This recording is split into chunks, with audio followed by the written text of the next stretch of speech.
Welcome to my YouTube channel. Gusto nyo bang malaman or makita yung mga uninstalled na applications na deleted na pero nagko-consume pa rin ng storage sa inyong mga cellphone? Kung gusto nyo pong malaman kung paano, sundan nyo lang po ang video na ito.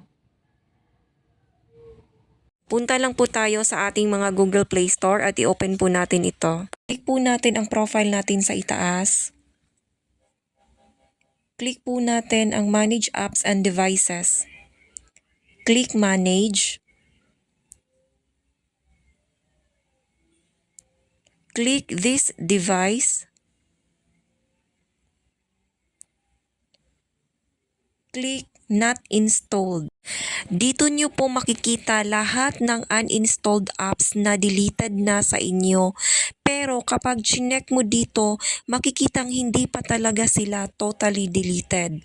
At makikita nga na nagko-consume sila ng storage sa inyong mga devices.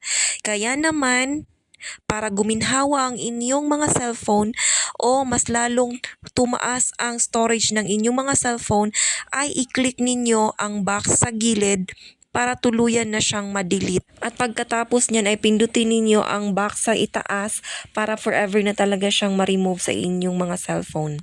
Yun lamang po, sana po ay may natutunan at hanggang dito na lang po ang aking video at maraming salamat po sa inyong panonood.